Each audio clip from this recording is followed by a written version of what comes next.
السلام علیکم ورحمۃ اللہ وبرکاتہ۔ عزیز طلباء، اللہ کی ذات سے امید ہے آپ سب خیر و عافیت سے ہوں گے۔ اسلامیات سلسلہ نمبر 8 جماعت ہشتم کے لیے فتح مکہ کا عنوان ہمارا چل رہا ہے۔ اس عنوان کے تحت اس سے قبل جو ہم پڑھ چکے ہیں، عملی کتاب میں آپ کو کام دیا گیا تھا جو آپ نے عملی کتاب میں لکھنا بھی تھا اور یاد بھی کرنا تھا۔ امید ہے آپ نے اچھے انداز میں کام کیا ہوگا۔ ایک مرتبہ عملی کتاب میں کیا ہوا مکمل کام آپ کو دکھایا جا رہا ہے تاکہ مزید آپ اپنے کام کو بہتر کر سکیں۔ عزیز طلباء، صفحہ نمبر 44 اور 45 پر کچھ خالی جگہ مکمل کرنے والی تھیں، آپ اس کو دیکھ لیں۔ جو آپ کو کام دیا گیا تھا، کیا آپ اس کو اچھے انداز میں مکمل کر چکے ہیں؟ صفحہ نمبر 45 پر کچھ خالی جگہ پر کرنے والی تھیں، تو اگر آپ اسے کر چکے ہیں، پھر اس کے بعد کچھ مختصر سوالات جوابات تھے۔ اس کے لیے صفحہ نمبر 46 پر سوال نمبر 11 تھا جو آپ نے کرنا تھا۔ ابو سفیان کو جو اللہ کے رسول صلی اللہ علیہ وسلم نے اعزاز عطا فرمایا، وہ آپ نے لکھنا تھا۔ پھر اس کے بعد صفحہ نمبر 47 پر ہوم ورک آپ کا کرنے والا تھا۔ سوالات جوابات آپ نے یہ کر لیا ہوگا سوال نمبر 17 تک۔ اس کے بعد انشاءاللہ تعالی جو بقایا کام ہے وہ ہم آج کے سبق میں آخر میں کریں گے۔ اب ہم اپنے عنوان کو آگے چلاتے ہیں۔ فتح مکہ کے جو واقعات مزید رہتے ہیں وہ آج ہم پڑھیں گے۔ عزیز طلباء، آج کے سبق کے ہمارے اہم نکات آپ کے سامنے ہیں۔ سب سے پہلا نقطہ ہے ابو قحافہ رضی اللہ تعالی عنہ کا قبول اسلام۔ یہ سیدنا ابوبکر صدیق رضی اللہ تعالیٰ عنہ کے والد تھے۔ جب آپ مسجد حرام میں تشریف فرما تھے تو حضرت ابوبکر صدیق رضی اللہ تعالیٰ عنہ اپنے والد کا ہاتھ پکڑ کر اللہ کے رسول کی خدمت میں حاضر ہوئے۔ بڑھاپے کی وجہ سے ان کی بینائی بھی جا چکی تھی، تو اللہ کے رسول صلی اللہ علیہ وسلم نے اس موقع پر فرمایا کہ ہم خود جو ہے ان سے ملنے کے لیے چلے جاتے، ہم ان کے پاس خود ہی پہنچ جاتے، اور پھر اللہ کے رسول صلی اللہ علیہ وسلم نے ان کے سینے مبارک پر ہاتھ پھیر کر فرمایا کہ مسلمان ہو کر عزت اور سلامتی کا راستہ اختیار کر لو۔ چنانچہ انہوں نے اسلام قبول کر لیا۔ پھر حضرت معاویہ رضی اللہ تعالیٰ عنہ جو ابو سفیان کے بیٹے تھے، ان کے بارے میں بھی دو قول ہیں۔ ایک قول کے مطابق ابو سفیان صلح حدیبیہ کے موقع پر اسلام لا چکے تھے، مگر اس کا اظہار فتح مکہ کے موقع پر کیا، اور ایک قول کے مطابق ابو سفیان کے اسلام لانے کے چند دن بعد حضرت معاویہ بھی اسلام لے آئے، اور ان کی والدہ ہندہ بنت عتبہ رضی اللہ تعالی عنہا یہ بھی اسلام لے آئیں۔ یہ ہندہ بنت عتبہ یہ وہ ہیں کہ جنہوں نے غزوہ احد کے موقع پر نعوذ باللہ حضور صلی اللہ علیہ وسلم کے چچا حضرت حمزہ رضی اللہ تعالی عنہ کی لاش کی بے حرمتی کرتے ہوئے ان کا مسئلہ کروایا تھا، یعنی ناک کان وغیرہ کٹوائے اور کلیجہ ان کا چبایا تھا۔ تو یہ ابو سفیان کی بیوی حضرت امیر معاویہ کی جو ہے یہ والدہ تھیں، یہ بھی اسلام لے آئیں۔ پھر آپ صلی اللہ علیہ وسلم نے بتوں کو گرانے کا سلسلہ شروع فرمایا۔ اس کے لیے آپ صحابہ کی تشکیل فرماتے کہ فلاں علاقے میں فلاں بت ہے، اس کو گرا دیا جائے۔ فتح مکہ کے موقع پر شیطان بھی بہت غم زدہ تھا، اور اس نے اپنے تمام تر اپنے چیلے چانٹوں کو اکٹھا کر کے اپنے غم کا اظہار کیا اور کہا کہ آج کے بعد عرب میں شرک داخل کرنے سے ہاتھ دھو لو۔ ہاں، یہ بات ضرور ہے کہ ان لوگوں میں میت پر رونا پیٹنا اس کو پھیلاؤ۔ فتح مکہ ہمارے لیے ایک بہترین سبق ہے۔ فتح مکہ ایک سبق ہے۔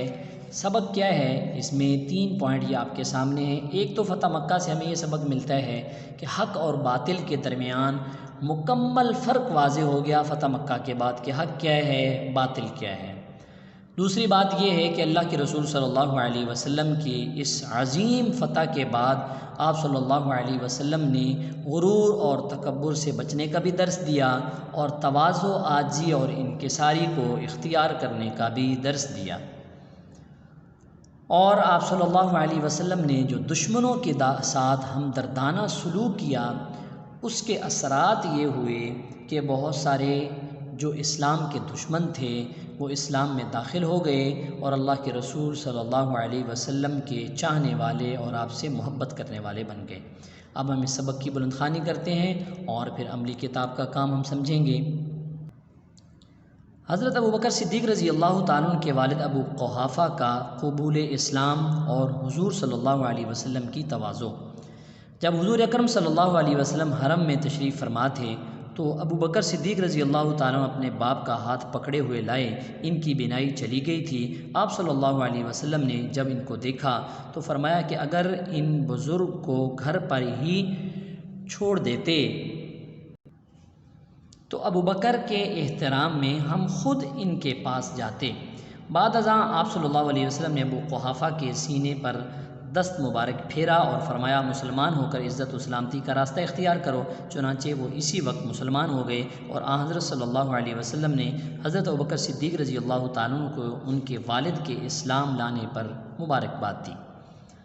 حضرت معاویہ رضی اللہ تعالیٰ عنہ کا قبول اسلام۔ حضرت معاویہ بن ابی سفیان رضی اللہ عنہما اپنے والد کے چند دن بعد اسلام لائے۔ ایک روایت میں ہے کہ اسلام تو صلح حدیبیہ کے وقت لائے تھے مگر اس کا اظہار فتح مکہ کے موقع پر کیا۔